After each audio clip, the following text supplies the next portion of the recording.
Europe 1. Le grand direct de la santé avec Jean-Marc Morandini et aujourd'hui le docteur Marcel Ichou, le docteur Jean-Michel Cohen, Anne Le Gall, spécialiste santé d'Europe 1 et notre sexologue Catherine Solano. Docteur Catherine Solano, on va commencer avec vous pour parler des préliminaires. Justement, selon une enquête, 37% des femmes seraient en manque de préliminaires. Alors les préliminaires sont-ils indispensables à la réussite d'un rapport sexuel ? On va commencer peut-être par définir précisément ce que sont les préliminaires. Alors les préliminaires, c'est tout ce qui fait monter l'excitation sexuelle pour préparer le corps à une relation sexuelle. Donc ça va être les mots d'amour, les baisers, les câlins, les caresses sur le visage et le corps. Et ce que ne sont pas les préliminaires, contrairement à ce que beaucoup de personnes pensent, c'est la fellation et le cunilingus. Ce ne sont pas des préliminaires, ce sont déjà des relations sexuelles. D'accord. Donc il ne faut pas confondre. Est-ce que les hommes et les femmes sont sur la même longueur d'onde ?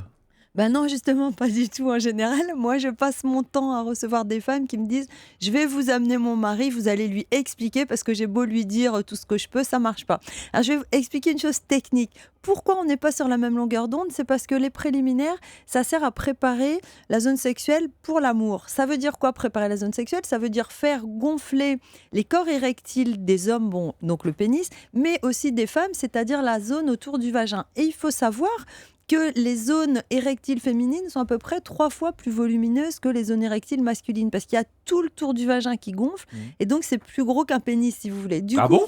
comme c'est plus gros qu'un pénis ? Oui, mais c'est interne, ça se voit pas. Ah oui, Voilà. Oui, non, ça j'imagine, Mais c'est plus volumineux. Ce qui fait que comme c'est 3 fois plus gros, il faut à peu près 3 fois plus de temps de préliminaire à une femme. Et c'est pas, les hommes vous disent toujours les femmes c'est compliqué, c'est dans la tête. Vous venez de le dire. Ce qui est vrai. Ce qui n'est pas faux pour autant.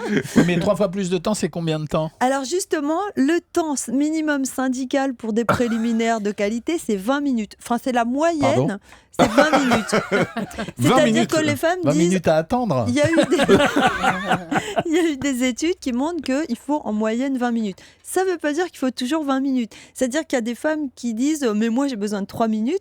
Non, Et c'est vrai. moyenne, enfin, on est dans la Voilà. moyenne. Comme Et solution. puis ça dépend beaucoup de l'excitation de départ. C'est-à-dire si vous vous êtes téléphoné avant et que vous vous dites on se retrouve à l'hôtel et on va faire l'amour, à la limite c'est déjà des préliminaires.